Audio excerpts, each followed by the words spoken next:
Evening. It's Monday, June 12th, 2013. We're going to begin the regular meeting of the Board of Park Commissioners. May I please have a roll call? You want to use it? You're holding it. Yeah, that's okay. I'm Making me not nervous. Commissioner Frazier. Here. Commissioner Leahy. Here. Commissioner Murdoch. Present. Commissioner Clark. Here. Commissioner Goebel is absent tonight. Commissioner Kozlowskis is also absent. Commissioner Duffy. Present. You have a quorum. Excellent.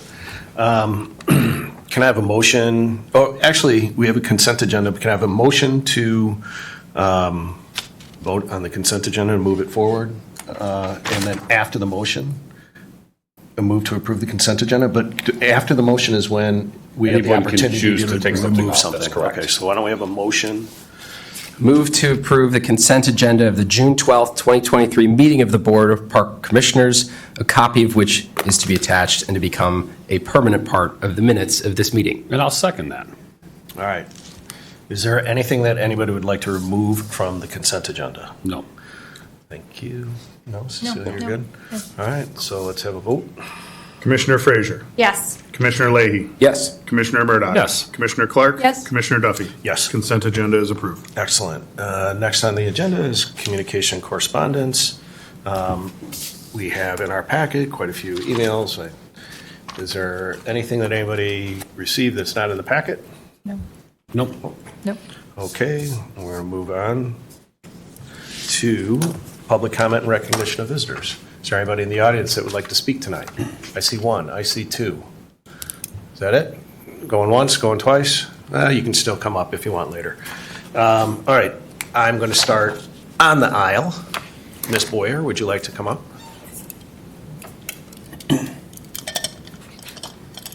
Good evening, Commissioners. My name is Amy Boyer, 1028 Sheridan, and I would like to talk about Langdon Beach. The director's report, I'm a little confused. I was hoping there could be some discussion, maybe clarify which temporary access path we're talking about here, because I understood there were two options presented by Smith Group to the Illinois Capital Development Board. One was just repairing our old existing path that existed for over 25 years, and it was great. And earlier discussions indicated that cost would be about $30,000 or under. The Illinois Capital Development Board gave an opinion to Smith Group on that, and they offered the option of taking the 30% cost exemption. So that option should be on the table. I'm confused as to the temporary access path. Is that the one where Smith Group brought in the rocks? And it was maybe the one that went along the proposed revetment? So if we're talking about that not being permanent and the village won't allow that, I can understand that, because the Illinois Capital Development Board said no to that, but they said yes to just repairing the one we had there forever, and everyone enjoyed it, and it worked. And if anyone's been down there lately, they can see the water continues to recede, the waves continue to throw the sand up on the beach, that little jutting out that remains of the original path, the sand's building up around it. People don't have to scramble up too high to get up and down it anymore. So I'm hoping we can come back and revisit the path that cost under $30,000 and everyone was happy with for 25 years. Thank you. Thanks, Amy. Just so you're aware, I think those questions will be answered during Director's report. Thank you. I was going to executive. All right. Yes. Melissa. Hello, my name is Alyssa Morganti, 1330 Sheridan Road, and I am here to report that there was probably over 20 people trespassing on Langdon Beach this weekend, enjoying the beach, swimming, and having fun. I do think it's a dangerous situation going on down there. I would also like to have clarity on why the park district, under its own jurisdiction, cannot repair, restore, and maintain their property as it is stated in their booklet of stuff that I read. And if that was simply done, then you could have a lifeguard sitting at the beach and keeping people safe. And then we could continue to pursue, or you would continue to pursue, whether the Capital Development Board is going to insist in some fashion that whatever is ultimately built there must be ADA compliant. There are a number of areas in the ADA guidelines that would exempt it, but I'm not one that's going to be arguing to the Capital Development Board, but that is, I would think, legal counsel for the village could make that that statement. And so, in the meantime, before we are ever going to get any decision, and how we are currently waiting for the MWRD and the Army Corps for no opinion letters, I'm reiterating that I have also put in a letter that I think under your jurisdiction, under the Park District, you could just simply go in there and repair it as it was, because it was never built in the first place. So you're just maintaining your property. So that's what I'd like to report, that there is a lot going on down there. And in the nighttime, there was 2 parties down there, Friday night and Saturday night, that, I heard. I can't see it. Okay. So there were little fires, too. Thank you very much. Is there anybody else that would like to address the board? No? Okay, we are going to move on then to the Executive Director's report. Put it up there. Yep. This No, next- we have a presentation first. Communication and correspondence, public recognition of visitors, or Executive Director report. That's the agenda I have. No, 5.0, we have 5.0 first. I would have a different agenda.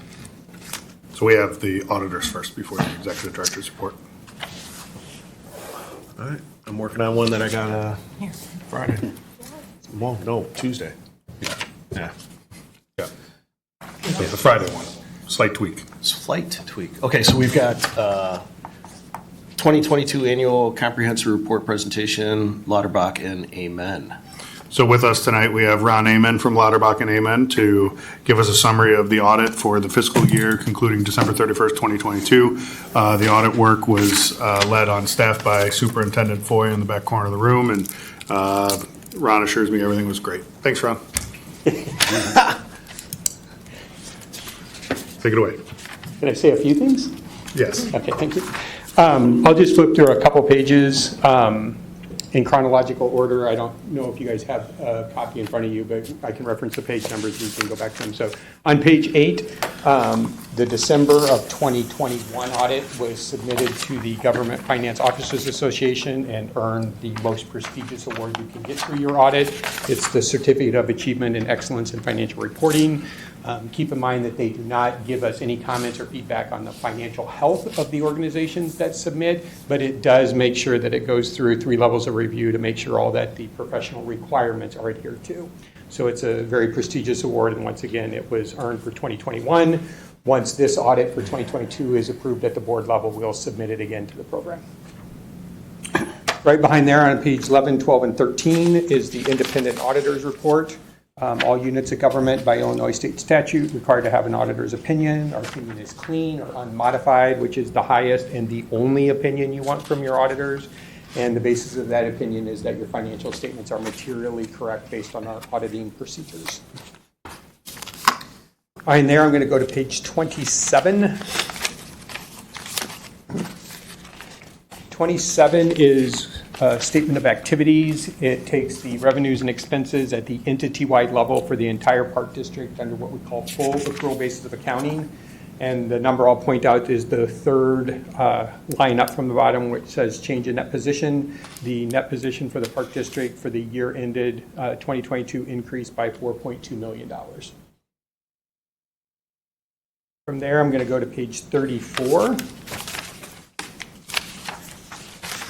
Actually 33 and 34. 33 and 34 is a statement of revenues and expenses under what we call modified accrual basis of accounting, and this is how all units of government, including your park district, how you budget and how you operate on a day-to-day and month-to-month basis. So this is what's called modified accrual accounting.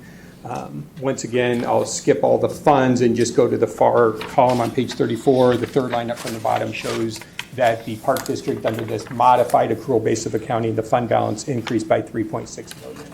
So once again, both of those two numbers under both bases of accounting had a positive increase. So from there, I'll take any questions. We appreciate Sheila. She does a great job working with my staff as recently as like 4 o'clock today. I asked if I could have a draft, and they said not yet. Sheila's not done.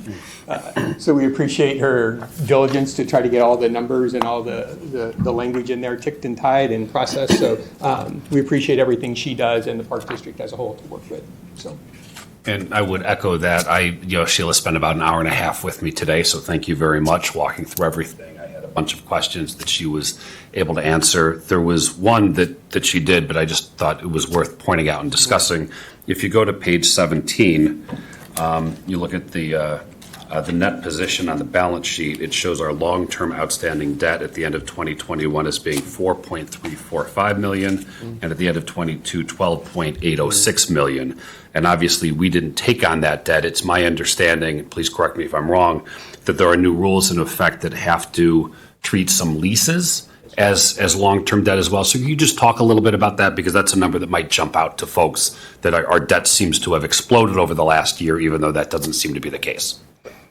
So GASB, the Government Accounting Standards Board, which oversees all of the government entities across the United States. GASB 87 went into effect this year. It's been in your management letter the last couple of years of what it does entail. I don't know Sheila's perspective, but any unit of government, they're continually trying to get GASB to be aligned with what's called FASB, which is what everybody else adheres to. So it's just the government piece. So everybody else has been in tune with these leases, and they're just trying to make the financial statements as transparent as they can to show any future obligations of whatever the entity is. And so GASB 87 went into place this year. And that's the trick then, is to get it all the leases that the Park District is obligated for future payments. Great. And there's a footnote in here. If I can find it really quick. I saw it a second ago. On page 45 is some information about the leases and what's entailed in that. Saw that. Thank you. There's another new GASB coming out next year, which will How's it rated? be more tricky than 87. It's GASB 96, and it will be in your management letter this year. And it's relating to future obligations related to connectivities. And it's going to be way more tricky. Related to connectivities? Think about like technology and like your annual maintenance contract for your financial software or something like that. So it's basically the leases, but now it's more in the software genre. Okay. It's in your management letter. I always say connectivity. They use the word subscriptions. Okay. But that's misleading in my mind. But those are generally not long-term the way Right. Aren't leases they are. annual? They tend to Right. That's why I'm a little bit confused. We'll get back to you. Okay. All right. It's next year. And yeah, Sheila.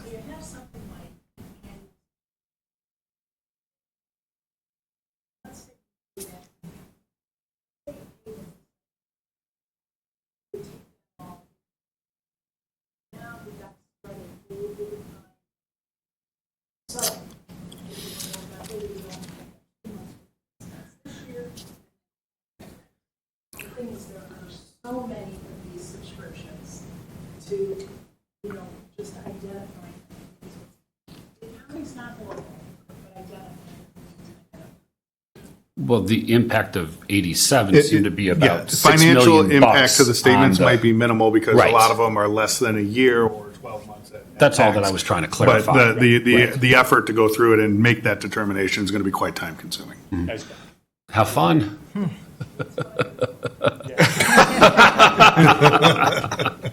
Spoken like a true accountant. I'm just going to point out, I think that regarding the certificate of excellence in financial reporting, I think you meant, where I read that this is the 15th year that it's been awarded, so just congratulations, guys, that's great. Do we have any other questions or comments for our consultant? No, nothing. Well done, Sheila. Thank you. Look at that. Piece of cake. Yeah. Congratulations to the staff. Staff, it's a great job. Yeah. All right, Sheila's too shy to take a bow.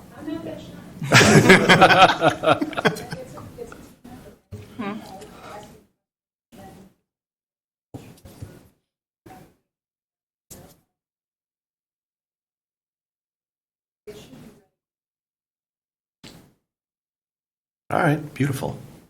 Thank you very much. Thank you. Now, can I move on to the executive director's report now? Absolutely can. You know, I think when I'm handed something, it's official. Fair enough. All right, Independence Day celebrations. They're coming. July 3rd is less than a month away. Activities for this year starts with our Yankee Doodle Dash. Check-in begins at 7 a.m. The race itself is at 8 a.m.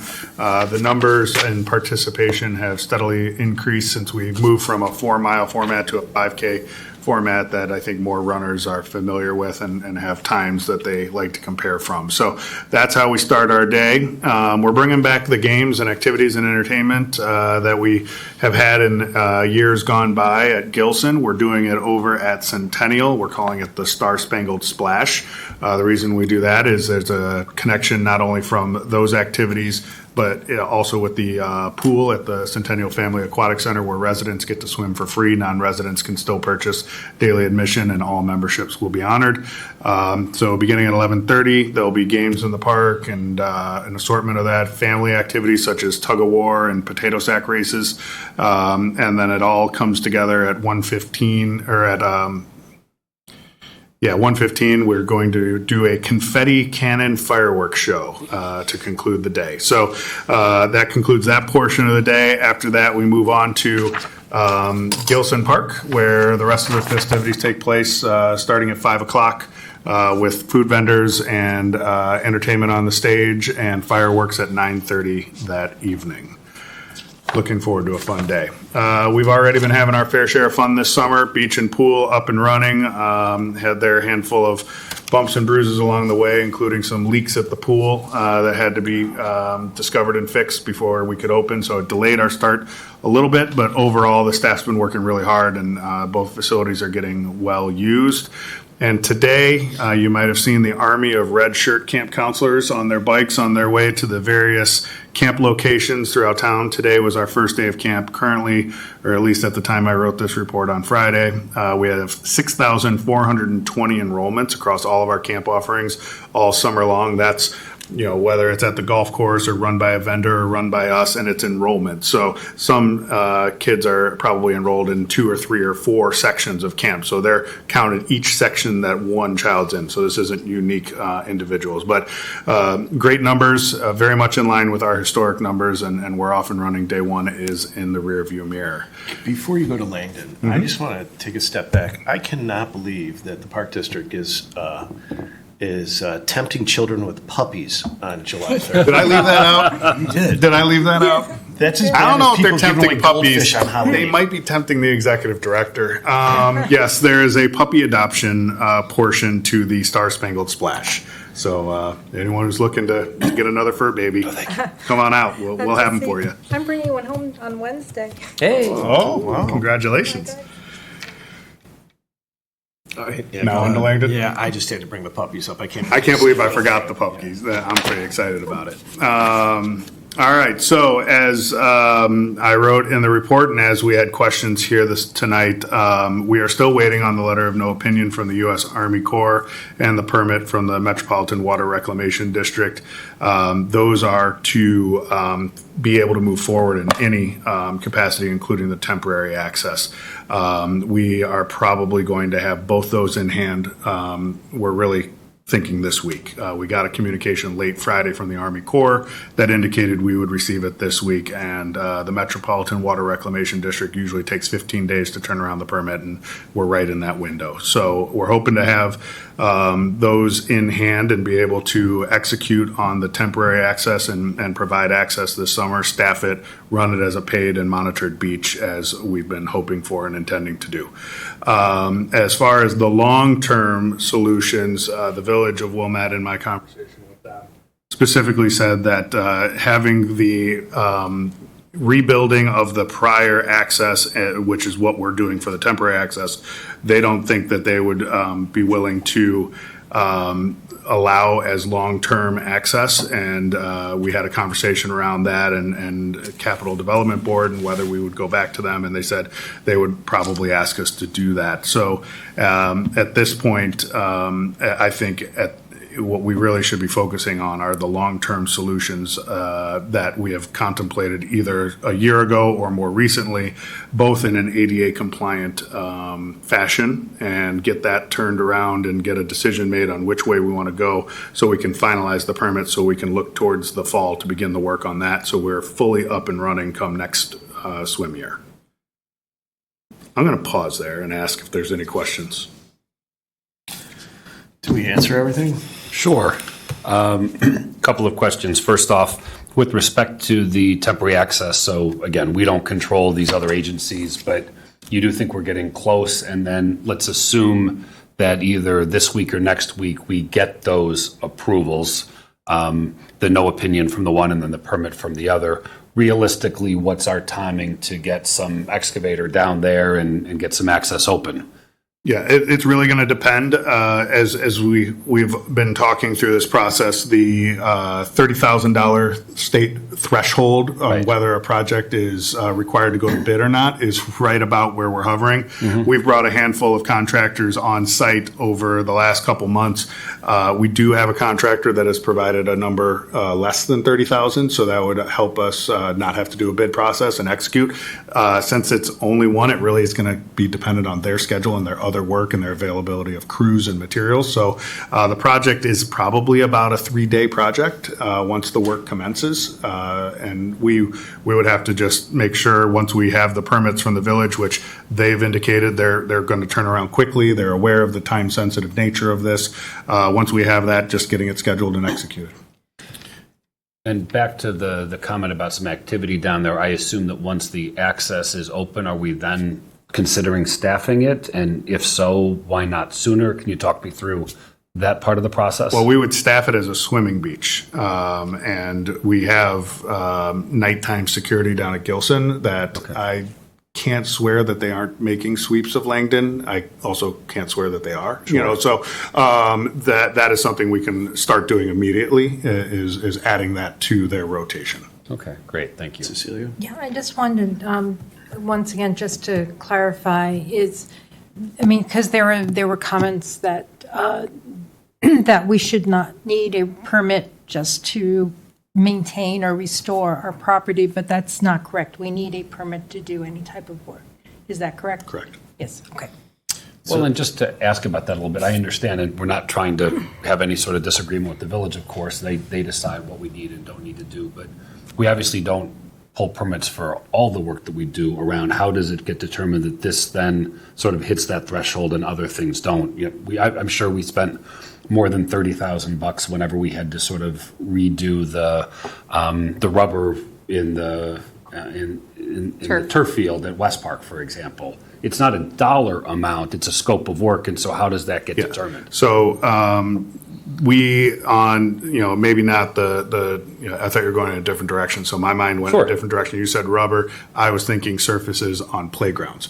We do go to the village for permits for that. We get a grading permit for that. We would need a grading permit for this. Engineering, it's a very simple, process for them.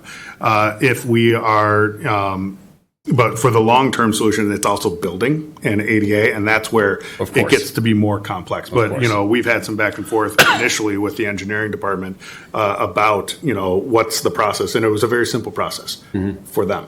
But there's a whole nother department. And so that's where it gets more complex. Sure, makes sense. Is the complexity why we're getting kind of, this may not work as a long-term solution, this possibly, we wouldn't permit it? I heard a couple, we're not sure.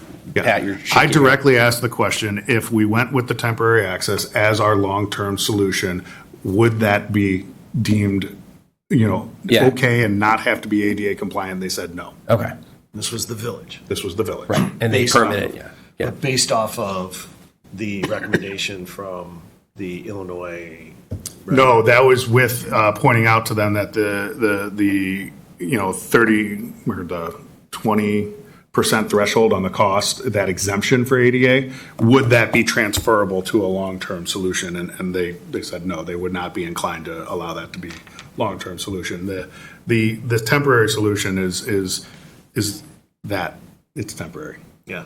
Will you confirm the materials used with the temporary solution, the Like- under 20 or under $30,000 that we're discussing? Is that the rock or is that just fill?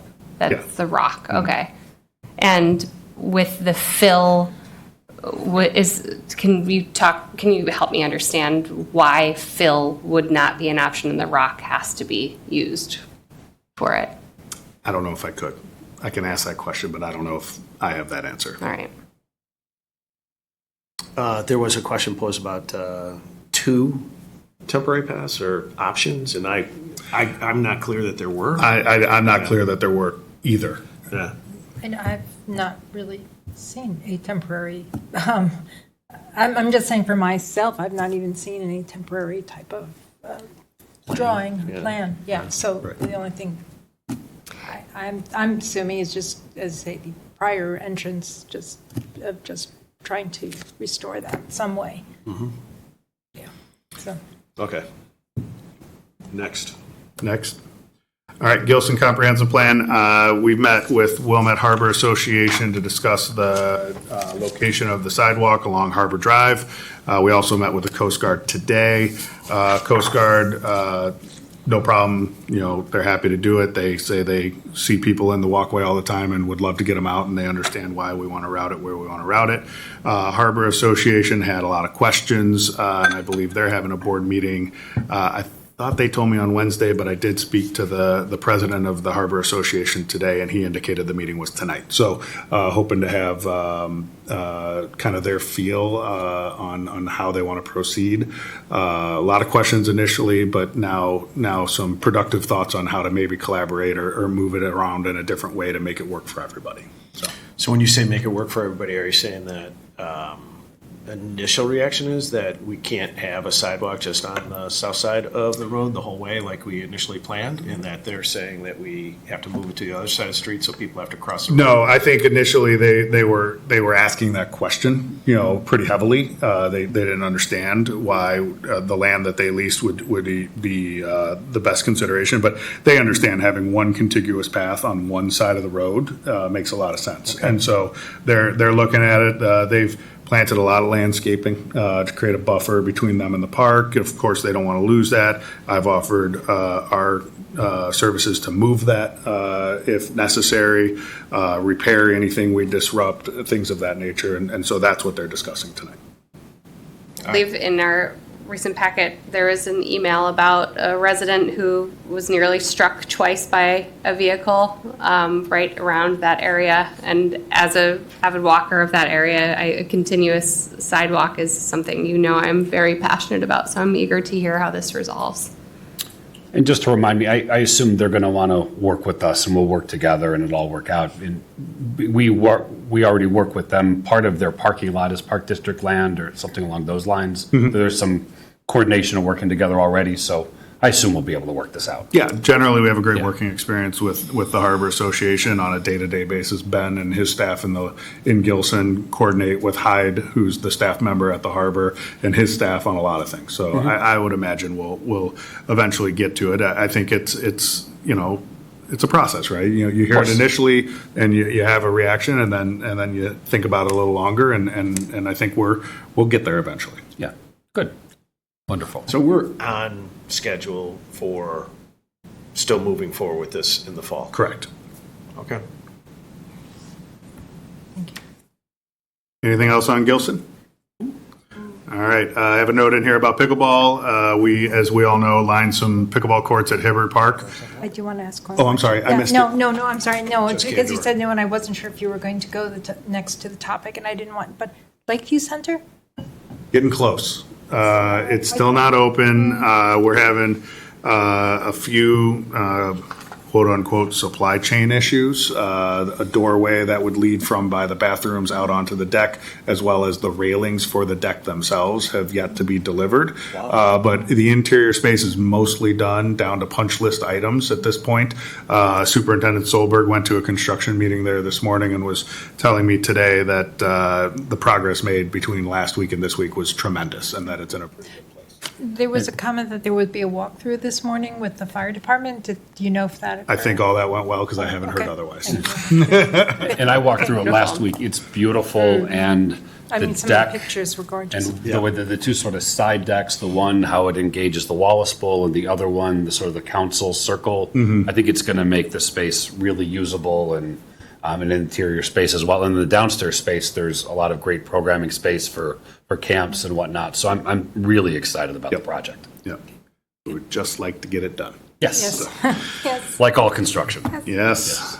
All right, pickleball at Hibbert Court. As we all know, we lined 6 courts there, and they're being used heavily, and people are enjoying it. There was a suggestion at the last committee of the whole meeting to put a QR code to allow people to provide feedback on their experience with the courts. And as of the time of my memo, there was only one email just saying how great it was to have the courts. So everything is off and running there. As far as the design work for Locust or community playfields, whatever you want to call it, that work continues, and we're looking to get out and do a bid and do that work still this year. I do have a note in here about departmental reports. We are in the process of hiring a new superintendent of recreation, and the recreation staff are very busy with, beach, pool, camps, things of that nature. So we passed on doing a departmental report, which I know will not make you happy, but I promise those will be back in short order. Also, I know that the board has made a request to have reports delivered at this meeting and not at the end of committee of the whole meetings. And once we get everyone on board, situated, and ready to go, we will begin that new process. Looking forward at your agenda, you do have some items for your consideration. One is the solar panel array on the roof of the Community Recreation Center. We did have some questions the last time this contract came to the board about the purchase of the equipment at some date in the future, and if we could get a schedule that outlined exactly what those costs were. A lot of back and forth and a lot of trying to make sure everyone was playing on the up and up, and the reality is IRS code mandates that you do not have a schedule like that, because then you can have some fixed prices and manage tax credits to a way that does not make them happy. So that unfortunately is not something we can have in the contract. Next on the agenda, another item you have on the agenda is the new written communication and correspondence policy. There have been some tweaks to it since the last time it was on the board's agenda, a little bit of a kind of a refining of the edges, softening of the edges on it to give it a little more of a human voice, but no material changes to it. So you have that in your packet for consideration if you wish to move that forward tonight. And then lastly, we had Ron Amen here from LAUTERBACH and Amen, and we need to make a motion to accept the 2022 annual financial report, so Sheila and her staff are able to file it all by the end of the month per state statutes. And that concludes my report. How long is the solar contract? 25 years. Okay. So I would like to move that we approve and accept and approve the auditor's report. That's, isn't that 8.1? No, I think it's Oh, I'm sorry, it was. I didn't think it was on the list, so I was trying to jump the gun a little bit. That wasn't my motion. so- Now that I have an updated agenda, Absolutely. Very good. we are going to follow it. I thought that it wasn't on the list, so let's follow the agenda. Thank you, Solar Patrick. panels next. I was leading. Yes, go for it. Yeah, Patrick was going to get to. I know. Yeah, all right. So next, thank you, Steve, for your report. Next, unfinished business, 7.1. We have consideration of a power purchase agreement to install solar panels at the CRC. Can I have a motion to approve the power purchase agreement? So moved. Do I need to read it? Steve says no. Do I have a second? I'll second. Thank you, Cecilia. Any questions, comments, discussion? I do have a question, if I can. Sure. In terms of purchasing the equipment, because I think that was part of the ideas that we would purchase it. The contract says though that the purchase would be at the end of the initial, unless I'm reading it wrong, initial term, and the initial term is defined as 25 years, so that we would not be, is that correct, that we would not be able to purchase this for 25 No, years? there's a proration of pricing. Well, No, that, No, so no, that it's- table you see in the contract is a buyout, and that's not to buy the equipment. It's to buy out of the agreement. contract, okay. They would then Basically come pay them and to remove the uninstall equipment. the equipment. Right. Correct. so. And we went round and round about that before. I guess, so that's my question, because I thought sort of the idea that we would try to like purchase the equipment maybe after 7 or 8 years, but that's not provided.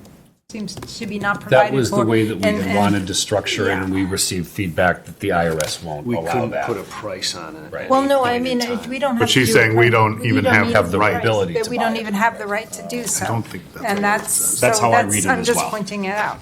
Well, that's, where is it? It's, because the initial term Is 25 years. is 25 years, and then. That's when we would have the option to purchase Right, it. and That's how I read the and contract but by as that well. point, I think we've had, it seemed like from all the information, the equipment would be. Near the end of its Near the useful end of life. its useful life, so I'm not, In addition, I thought there was a question about whether we can enter into a contract of more than 20 years, even with the revisions at the state level. So I had a question about that as well. so I feel like as much as I want to get this done, I'm not sure if we can do so yet. I see what you're saying.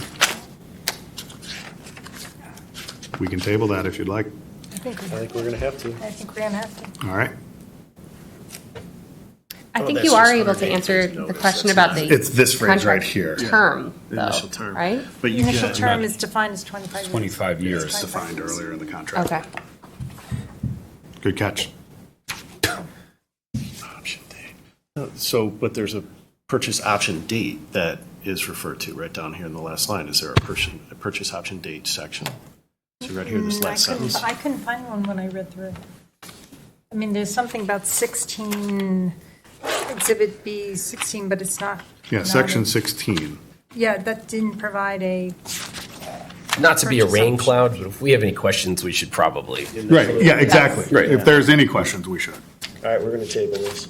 Do we need a motion to table, or we've already motioned to vote on it? So do we, So the person who made the motion needs to And the make a person who motion to seconded. table. Can agree. Okay, Yeah. I move to table the motion to approve the power purchase agreement to install solar panels at the Community Recreation Center.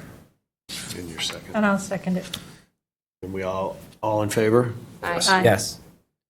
So again, I think this is something we want to get done. I think we're very close. It's taken a while, but we're going to get across the finish line And soon. then, Mike, you also had a question, not just about purchase, but what was your About the question? term, that it's a 25-year term, and part of the reason for the recent delay was a question about whether park districts could enter into longer-term agreements, and my understanding was that the governor is in the process of allowing extensions, but I thought the extension was only for up to 20 years.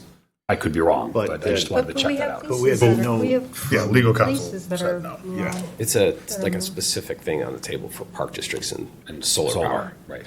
And there's two of them, Okay. actually. And solar, okay. And then just for my brain, are we asking the lawyer if we are terminating the contract, and in terminating it, do we purchase the equipment? And that's what we're going to find out. And our preference is to own the equipment as we terminate it. I'm I think kind the of. preference is to have the option. Correct. Somewhere between 1 and 25 years to purchase it. Yes. Okay. Good. Just need to sort it out. Okay, moving on to 7.2, written communication and correspondence policy. All right, I would like to make a motion to approve the written communication and correspondence policy. A second. Thank you, Ally. Any comments on this? I do, yes. I think that the revisions are better. You know, the last time we saw this, it was more legalistic. I think this is much cleaner and much shorter. I object to calling it a policy. I really think it's a procedure. I don't think there's much policy here. I was hoping that we would see a policy that would deal with some communication and whether some communication from time to time might be inappropriate and therefore not belong in the packet. It's unfortunate. That's stated in this. I It refers to the use of language. An obscenity. An obscenity, but I think saying a nasty thing about another resident isn't necessarily obscene, so I'm not sure it would be, fall under the policy, but unfortunately, we've seen that type of communication this year. So I don't think the policy really addresses that. Having said that, we've been talking about it for a while, and we should probably get something done. I probably can't support it for that reason, but again, this is something we've been talking about, and we should probably get done. No, I guess to say, I did have a comment, and this is more for, something for clarification, but I can't find, if anyone has a copy, Notes, yeah. I can't find it in my, Yeah, it's in the old this, policy in or the the packet, current in the policy? packet. The policy that is up for us today, I'll because it find it was, for you real quick. and it was more Right of a after the contract. clarification It's of. right after the solar contract. It's that one Right page after right the after the solar solar. contract. Okay, 'cause I'm You can find You can it. have mine if you want. Oh, you will. Oh, Here it is, right yes, here. here it is. Okay, This is I got it, right I got here. it. You got Yes, it? I got it. Okay. So I think it was, number 2, where it says the written communication will be included in the next public meeting, either board committee meeting unless specified otherwise by the resident. And I guess, I mean, I think when you're saying specified otherwise, it's really referring to if the resident specifies, it should be like 2 meetings ahead. Correct. But it's not totally clear from the wording, because it almost seems to be, because if they've sent it to that, it's going to be, so I guess it's just more clarification to be unless specified to be at some other meeting by the resident. So it's just more of a clarification that means not necessarily, that it means not necessarily the next meeting, but it might be a future meeting, just to, because otherwise I feel like it says that maybe if the resident sent it to that email address but said they didn't want it included in the packet, and I guess that would be an option too, but then, it said just the public comment. It was more of just a clarification. I do think this is kind of an evolving, Say like unless specified to a future meeting. then- an evolving Let's document. specify, Yeah. So we're talking a little bit about tail hypotheticals here, and we're never going to catch it all. I think we should support it and see what happens. We can modify it again later. Yeah. That's true. No, otherwise I'm not at all opposed to it, and then I'm not opposed to this, it's just more of a clarification. Sure. So, Why don't we take a vote on this, see where we land? Do we want to move this forward? Well, we have a motion that's been seconded. You can go ahead and call for a vote if discussion's over. Well, you're good? Any other comments? Let's vote. Commissioner Frazier? Yes. Commissioner Leahy? Yes. Commissioner Murdoch? No. Commissioner Clark? yes, Commissioner Duffy? Yes. Policy is approved. All right. New business. Consideration to accept the Wilmette Park District Annual Comprehensive Financial Report. I don't know, I had someone that was really anxious to do this earlier, but I think. It's we've not my decided- motion. We've asked It's Cecilia. not my motion. I move that we accept the Wilmette Park District Annual Comprehensive Financial Report. I'll second it then. Thank you, Mr. Murdoch. Are there any questions or comments that were not raised during the presentation? No. Excellent job. Right, nice job. Thank you, Sheila. Thank you, Sheila. Thank you, Sheila, And your team. and your team. All right, let's vote. Commissioner Frazier? Yes. Commissioner Leahy? Yes. Commissioner Murdoch? Yes. Commissioner Clark? Yes, Commissioner Duffy? Yes. Audit is accepted. Audited is, all right, excellent. The last thing, 9.0 on our agenda. Do I have a motion to adjourn? You're not going to talk about anything in the back of the pack? I would There's a love to. few I don't photos, have so the just packet. on All right, so- tradition and principle. You're right. So There's a little bit back there. Obviously, I, had the wrong agenda. I don't have the whole packet in front of me, but when I read the packet earlier, there were some wonderful projects that the staff has accomplished from not just lining, but they repaired and replaced split rail fencing. They've built, they repaired some stuff at the golf course, like a Planting bridge. Planted trees trees. and planted playfield. Planted 40-some lots of trees. trees. How many trees? It's like 40? Seating at Wallace was, They did some repair work at Wallace Bowl. They painted the pool. They Lots of good repaired the stuff. leak at the pool. They put a drinking fountain in at Gilson's Beach House. How many trees were planted? It's like 40 or something. Yeah. 49 or 51, that's all I know. We're 'Cause cranking doing it out. 100. Love it. It's right there. Yeah. Yeah. different parts. And Approximately there's some- 50. I'm All trying right. to find it. 'cause Almost the 50 pool trees. looks- The pool looks beautiful. Everything looks beautiful. So making great staff is progress. amazing, and they just don't get enough credit. That's one of the reasons that a number of board members have asked for the staff reports to be at this meeting so that they can get some credit in a televised meeting. So, any other comments we want to add to this? I'm going to move to adjourn. Do I have a second? My second. All in favor? Aye. All right, thank you Great very much. meeting. Thank you.